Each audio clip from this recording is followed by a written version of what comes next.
minutes Q&A time. Some sessions will have 40 minutes and no Q&A time.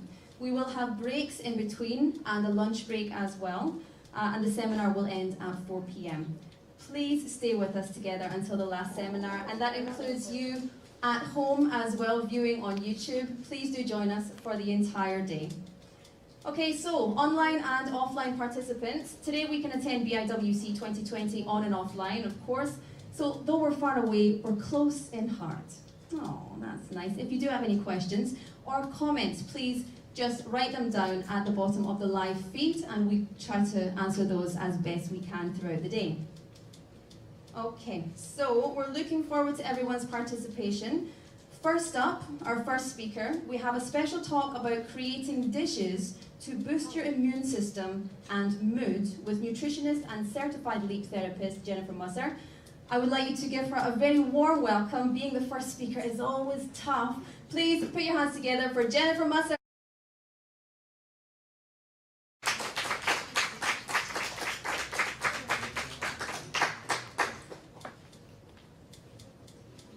Good morning. Oh. All right, good morning. Thank you for that lovely introduction, Laura. When it comes to our health and true mind and body wellness, our attitude, how we feel, it all comes down to what we put into our bodies. And that's why I really loved Laura's idea for the title of this presentation, Success Starts in the Kitchen.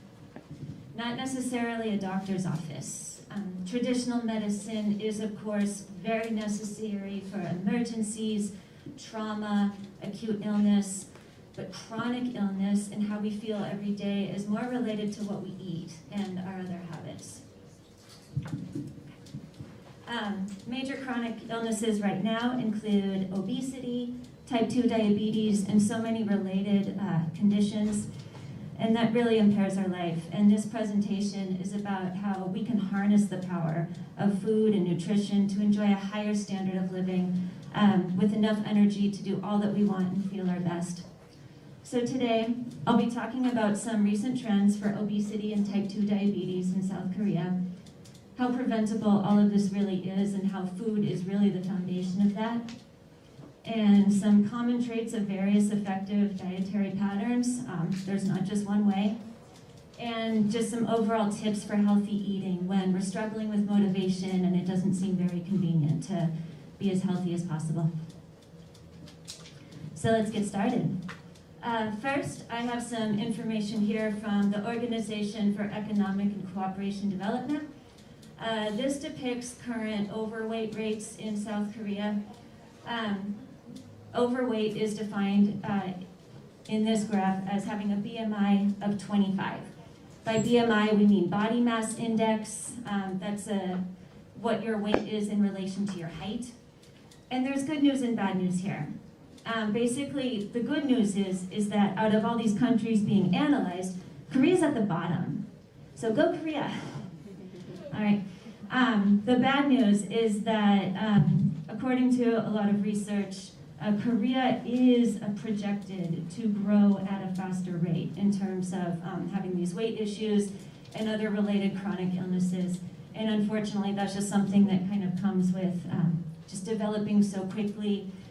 Korea's had made amazing accomplishments in recent decades, but one of the consequences of all that progress is that we're not as active as we were before, and we have more access to many types of foods, some of those foods being very processed and high in sugar, which really contributes to a lot of chronic disease that we'd rather avoid.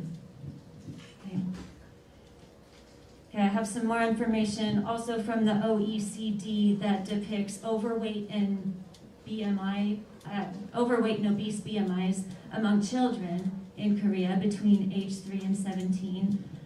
The bottom two numbers depict the overweight BMIs for children in that age group, and the top two lines depict obese BMIs in that age group. By obese, we mean BMIs of 30 or above. And I'm going to talk a little bit more about BMI in a minute.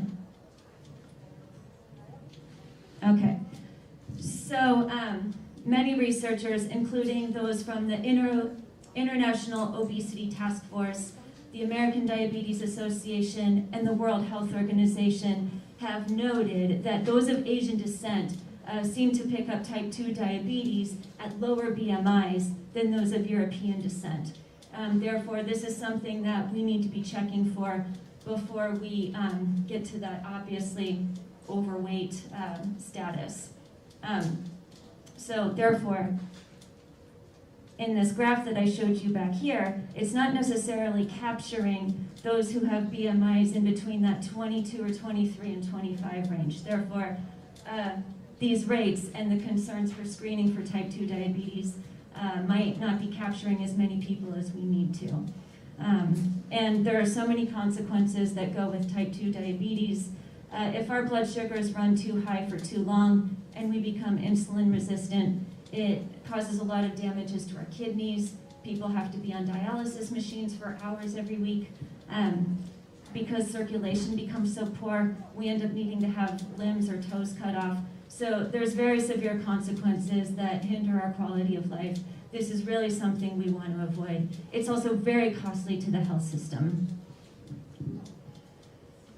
And according to the CDC, 90% of all type 2 diabetes cases are actually preventable. And the way we prevent that is with food. The earlier we catch this, whether it's through labs from a hemoglobin A1C or an oral glucose tolerance test, or looking at our fasting blood glucose levels, the earlier we catch this, the easier this is to reverse and prevent altogether. All right, I'm going to switch gears here and go over some nutritional strategies and also review some quotes that I think sort of summarize what my philosophy to nutrition is and what I think promote really good approaches to food. First one is, let food be thy medicine and let medicine be thy food. Again, this kind of goes back to the title of this presentation. Success starts in the kitchen. While of course medicine has its place, food really is the foundation of wellness and how we prevent these very diseases that we want to stay away from. Another one of my favorite quotes is from a journalist based in the States named Michael Pollan. Eat real food, not too much, mostly plants. This does look overly simplistic. However, a lot of us don't really follow this and we're paying the consequences for it. What does he mean by eat real food? More whole foods, less processed foods, less packaged foods, okay? Mostly plants. I do want to point out that he does not say only plants, but mostly plants. No matter what type of diet we're following, it's really best if we are getting most of our foods from plants, and then to a lesser degree, high quality protein and minerals and other nutrients from animal products. Not too much. That refers to our portion sizes. Now sometimes this is hard to follow. However, if we stick to whole unprocessed foods and we eat mostly plant foods, which are high in fiber and all kinds of other nutrients, it's easier to keep our portion sizes smaller. All right. Another thing that I think is important in my philosophy is to eat seasonally. It gets so boring to eat the same foods year-round, and that's how we get stuck in a rut, and that's how we get unmotivated. Switch things up every few months. In the spring and summer, stick to lighter, more hydrating and cooling foods, such as raw fruits and vegetables and salads, along with other protein foods, of course. And then in the fall and winter, when our metabolism is running a little bit higher, focus on more concentrated sources of energy, such as root vegetables, warming soups and stews, things like that.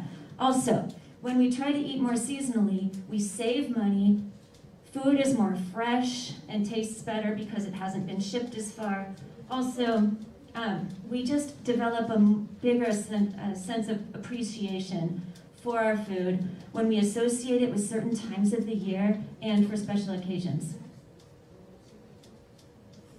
All right, another thing that I think is important is to pay attention to our gut health. And this actually also ties into boosting our immune system and boosting our mood. much of the cells from our immune system are actually in our gut. So if we have healthy digestion and healthy intestines, our immune system will automatically benefit that way. This also helps our mood. We already know that on a neurological level, there's two-way communication between our gut and our brain. So when one thing is off, the other will feel off as well. When we feel mental stress and things are off, we feel it in our guts. It manifests in indigestion and other unpleasant systems. When things are off in our gut, that causes emotional stress. It causes social anxiety. So when one part of our body can find some relief, the other part of our body benefits. Okay?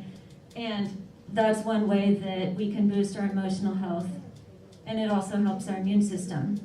Now, we already have a speaker here that's talking about the benefits of probiotics, that good bacteria that feeds our immune system and helps boost our mood. So I won't go too much into that, but there's two things that I really want to stress here. If we eat a diet that's high in processed foods, refined carbohydrates, and sugar, we're not going to see the benefit of any probiotic foods that we're eating or supplements that we're taking. The sugar will generate a lot of bad bacteria, and that will overtake the good bacteria in our diet, and we won't see the benefits of that. So it's important that we eat a diet of whole foods, adequate protein, and nourishing fats. We also need to have a high amount of prebiotic foods. Prebiotics are the foods that probiotics feed on in order to survive and do what they're supposed to do. A list of prebiotic foods are certainly not limited to, but include onions, garlic, oats, apples, burdock root, flaxseed, seaweed. If we incorporate a lot of that in our diet, then it's easier for the probiotics to survive and do what they're supposed to do. So stick to a healthy diet, eat prebiotic foods in order to get the full benefits of the probiotics. Another thing I will speak to about staying away from refined carbohydrates, that also helps balance our blood sugar levels. Even if we don't have type 2 diabetes, it's important to pay attention to keeping our blood sugars more even. If we eat just refined sugars or snacks or meals that only have carbohydrates, then our blood sugars skyrocket. The hormone insulin comes in, wipes out our blood sugars, then our blood sugars bottom out, and we feel even more hungry and more tired than we did before. Therefore, having our blood sugars be really high and really low and being on that roller coaster all day is terrible for our mood, and it's not good for our intestinal health either. So regardless of what dietary pattern we're eating, it's probably good to stay away from straight sugar, and when we do have carbohydrates, always complement that with some protein and fat to help offset that blood sugar spike and avoid those lows.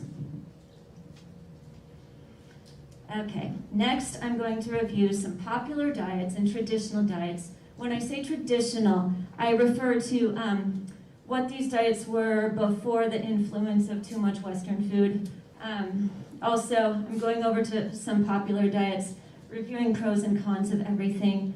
I truly believe that not one diet will fit everybody. Everybody has different genetics, lifestyles, different levels of activity. Therefore, one plan will not suit all. So I'm going to go over the differences between all of these, show you what they have in common, and then maybe give you some ideas of what might be best to shape your own wellness and incorporate into your lifestyle. Okay, first is the Okinawa diet. That refers to one of the islands in Japan. It's known as a blue zone. Blue zone means it has a high number of people that live to be over 100.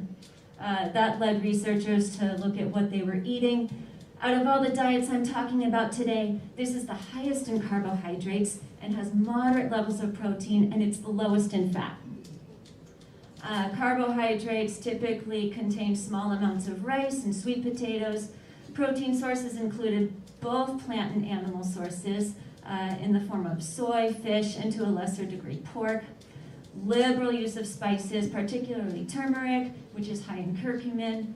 Wonderful anti-inflammatory benefits from that spice. Green tea, very high in antioxidants. and broth.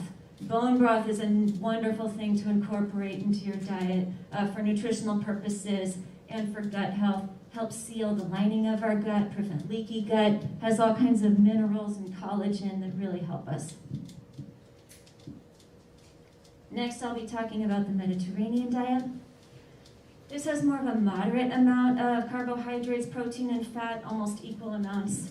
It was always rich in fruits and vegetables, nuts and seeds, and legumes. It's of course higher in fat than the Okinawa diet due to its liberal use of extra virgin olive oil. Olive oil is high in monounsaturated fat, which is shown to have some heart protective benefits, and it's also very high in polyphenols. Protein sources include poultry, eggs, cheese, and yogurt. To a much lesser degree, red meat and refined sugar typically were reserved for kind of just special occasions, birthdays, holidays. This, of course, is relatively higher in complex carbohydrates, but mostly in the form of potatoes and whole grains. All right, now the paleo diet is something that's become popular in the US in maybe the last 10 years. It's more of a popular diet. This sort of refers to Paleolithic times. The people who created this were trying to mimic what would have been eaten then. Of course, there's no way we can truly do that. However, I think it had good intentions. The point is to minimize processed foods as much as possible. And of course, the paleo times would have been pre-farming, pre-agriculture. So there's not really any grains or dairy. So not everyone benefits from eliminating those food groups, but eliminating processed foods, having a healthy protein, healthy amount of fat, and those who benefit from lower carbohydrate diets do really well on this. It's also high in non-starchy vegetables, of course low in sugar, since processed foods are pretty much eliminated on this. The other hallmark of the paleo diet is that they have higher standards of where your protein sources come from. So animal foods are included, however, they emphasize wild game, free-range meat, wild-caught fish, as I'm sure MSC would appreciate. So sometimes former vegans and vegetarians feel a little more ethical about following such a diet that has standards on animal products that come from animals that had a higher quality of life. So that's one of the hallmarks of paleo. Next, I'm going to talk about the lowest carbohydrate diet of all. That would be the ketogenic. Now, this does have some controversy, and I think that's due to the way that some people choose to apply this diet. Sometimes this is known as like, the diet where you eat bacon and eggs all day. I certainly don't agree with that. I do think it's always important to incorporate as many non-starchy vegetables as possible. Of course, this is very high in protein and very low sugar, because typically we only want to get between 30 and 50 grams of carbohydrates in order to put our body into a ketotic state and use ketones for energy instead of sugar. Fun fact, this actually started 100 years ago, not as a weight loss diet, but for epileptic patients, because they found that if they went into ketosis, this prevented seizures. Right? But many people see a lot of weight loss benefits with this. There is some concern over the effect that it has on the kidneys if we do this for long term. All right, so I've talked about 4 different diets. They all have different levels of macronutrients. However, what do they have in common? They're all very high in non-starchy vegetables and have adequate protein. Therefore, I think no matter what type of diet we're following, we should be sticking to those 2 principles, in addition to avoiding excessive amounts of refined carbohydrates and sugar. In terms of how much fat or carbohydrates should be in your diet, that seems to be decided on a very individual level. So stick to protein, non-starchy vegetables, avoid sugar, and kind of be your own detective. Become your own experiment to figure out what levels of macronutrients from those other groups you should be getting. Another thing that's very important to consider is not just what we eat, but when we eat, Intermittent fasting is one thing, another strategy that some people have in their toolbox. Some common intermittent fasting plans are included right here. 16-8 is probably the easiest one to follow. That's where you fast for 16 hours a day and you only eat in an 8-hour window.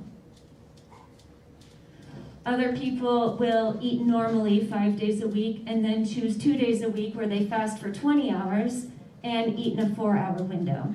Now, if you do choose to do something like this, do not make those 2 days consecutive. Make sure you have 3 to 4 days spaced out in between your fasting days. A lot of people see good benefits from this. It's easy to manage your weight, and there is some concern over, blood sugar levels or starvation. If you eat adequate fat and protein with all your meals and snacks, you typically won't have those low blood sugar levels. Make sure you stay hydrated even in your fasting times. But there's a lot of benefits to this, and people tend to automatically, decrease their intake by doing such a plan. And because we're not fasting for more than 24 hours, we don't suffer the consequences of muscle wasting or excessive weakness, stuff like that. I don't recommend following this or ketogenic if you are an advanced athlete. And if you are an advanced athlete that wants to follow such a plan, I recommend structuring your workouts or your exercise times within your eating windows or close to the beginning so that you can refuel properly after exercise. Okay, now I'm going to talk about some superfoods. Like Dr. said, we are onslaught. There's an onslaught of toxins in our environment. There's a lot of air pollution. We need to defend ourselves as best as possible. And superfoods, foods that are high in antioxidants and very nutrient dense, are a good way we can do that. List is not limited to, but I picked some common ones here. Foods that are very available here in Busan. Dark chocolate is included in that. That's high in antioxidants. If you choose to partake in that, I recommend sticking to 60% or 70% cacao. I can't stress enough, always use herbs and spices liberally. Garlic and ginger have also very immunoprotective properties. And all these other foods, most of them are pretty low in calories and are chock full of nutrients that help our mood and boost our immune system.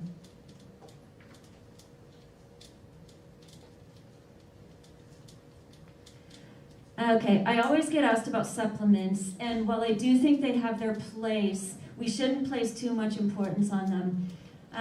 I always recommend looking at food sources first because, again, these are just supplements. They're not replacements for certain nutrients. So if there are deficiencies or we need to promote faster healing, of course, targeted supplements are a good idea, but I always recommend focusing on food before you focus on supplements. All right, so we are in strange times. We're in the middle of a pandemic. I wanted to focus on certain nutrients and food sources of those nutrients that we can all benefit from during these crises. There's also a lot of nutrients that doctors are studying right now that appear to have benefits on patients that they're treating with COVID. And the main ones they're looking at is zinc, which we've known for a long time plays an important part in protecting our immune system. Vitamin D. Many people report, doctors report that the COVID patients that they're treating were all deficient in vitamin D. So we should all be doing what we can to make sure we're getting enough of that in order to either protect ourselves from exposure or so that we can heal as quickly as possible if we do get it, if we catch it. Vitamin C, selenium. Selenium's an interesting mineral that's an antioxidant, and I don't think it's talked about enough. This has huge benefits for our immune system, and it also helps convert our thyroid hormone to its more active form, which makes a massive difference in our energy. Brazil nuts are by far the highest source of selenium, and the good news is you only have to eat a cup, like 2 or 3 each day, in order to harness the benefits of this. And I also made a point of including these specific foods because they're all very accessible right here in Busan. Okay, so how do we put this all together in terms of meals? I have many different examples right here, some for, a traditional sit-at-home meal, and other ones for when we're on the go.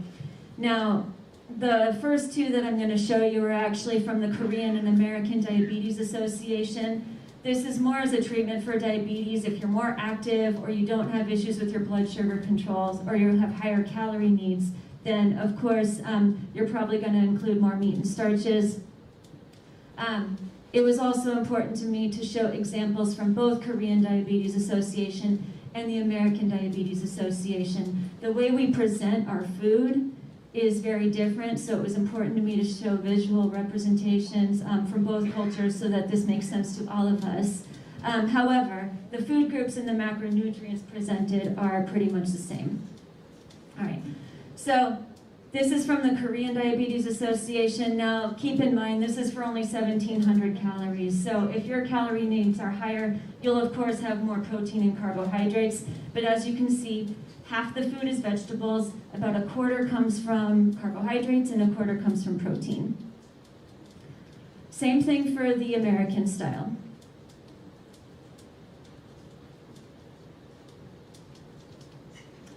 Okay, so what do we do if we don't have time to sit down and we are on the go and we need something that's quick and convenient?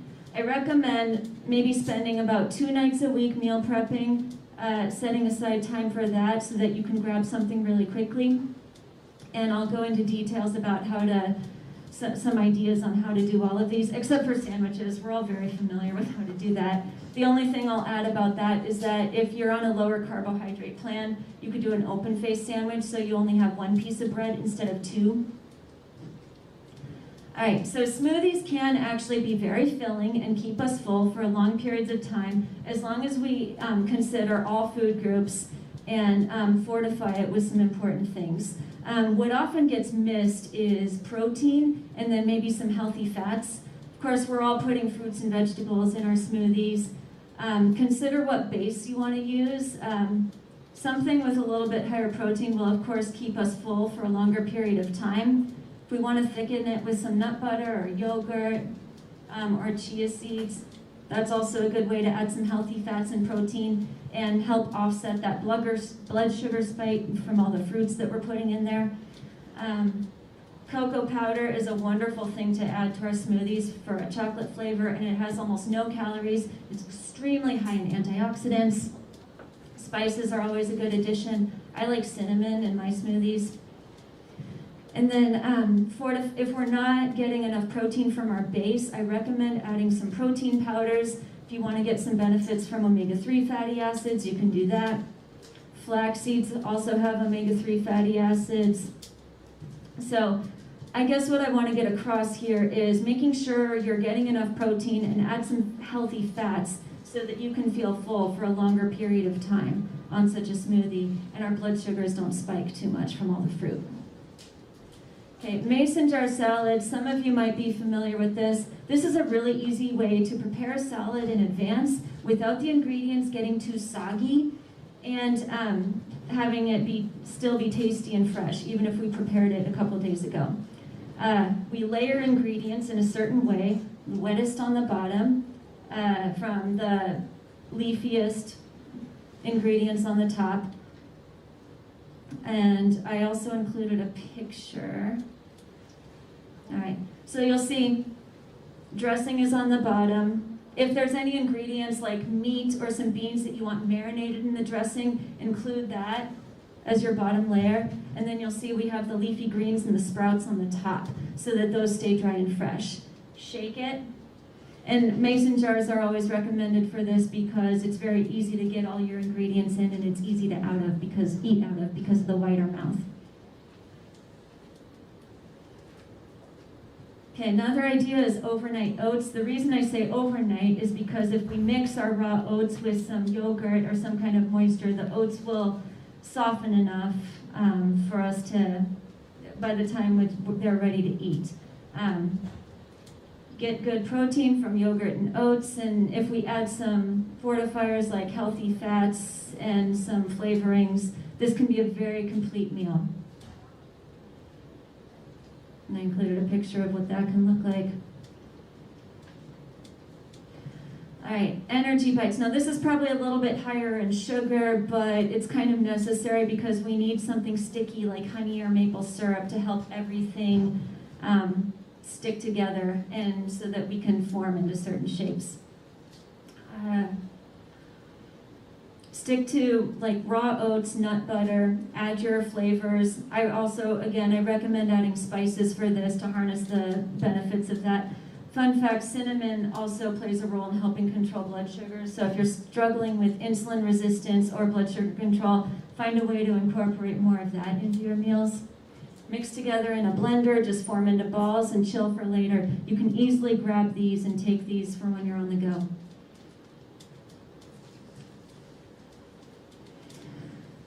All right, so basically, everything, I know I talked about a lot of different things and I covered different systems, but if we eat in a way that benefits our digestion, benefits our blood sugars, incorporate healthy fats, protein, stay away from refined carbohydrates and sugars, keep a diet that's really high in non-starchy vegetables, will automatically be set up to have good digestion, healthy mood, and more balanced blood sugars. All right. And like I said before, all of this should be very individualized. I went over the 3 principles of what we all should be following and everything else in terms of the macronutrient levels. I think you really need to be your own detective so you can shape your own wellness and figure out what's best for you, because that's shown to really vary among individuals in terms of what works best for everyone. Okay, I'm also going to touch on exercise for disease prevention and energy. Exercise is very important with maintaining good blood sugar control, managing our weight, and just benefiting our mood. I'm going to talk about this also with respect to diabetes prevention or reversing diabetes. Whenever we exercise our muscles need to replenish themselves by taking blood sugar, our sugars from our blood, incorporating that into our muscle and storing that as glycogen. Therefore, if we work the largest muscle groups, which is our lower body, then we're going to have better blood sugar control. And there's actual specific research studies, actually, particularly on squats and deadlifts, if you're into weightlifting. Those specific exercises have been shown to have a bigger benefit on blood sugar control because of the amount of glycogen that they need to repair the muscles after you do such exercises. So all of those things are very important in how we can prevent chronic disease, feel good, have good digestion, and just overall boost our immunity so that we're as protected as possible at any time, but especially during this time. All right, I'll open this up to any questions right now. Thank you, Jennifer. What a wonderful presentation. And to everybody who is here with us on site, we will open up for some questions at this time. Please give a huge round of applause to Jennifer Musser. Okay, if anyone does have a question, please raise your hand and a member of our team will come and pass you the mic with the mic cover.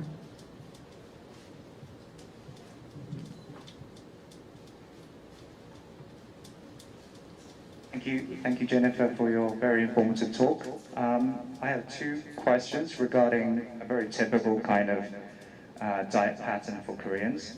And one is with regards to 밑반찬 and jjigae, which I found to be very difficult to distinguish which macro groups they go in. As you know, it can be full of vegetables, but steeped in soy sauce or gochujang. So what might one do about this? Are we just chucking that all out and just, having a new set of kind of westernized meals? The second question is with regards to delivery food. So with COVID-19 and myself, everyone is, at least I am, relying a lot more on delivery foods. Are there any of these that you think are promoting a kind of a healthy diet, or do we want to be avoiding these? Thank you. I think what's most important is focusing on the meal items that have as many vegetables as possible. If the food groups are not distributed the way in a way that works for you, then I recommend kind of redistributing everything, packaging it up and saving certain things for later. As far as your first question, I apologize.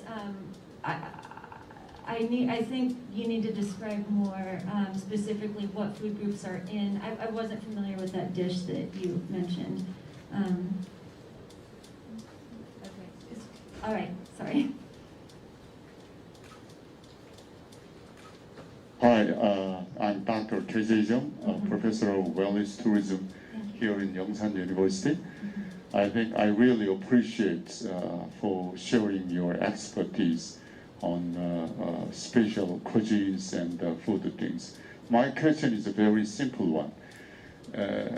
I understand you're pretty much familiar with the Korean food, so can you recommend some of the good the food in terms of dealing with the pandemic situation? Yeah. Please, thank you.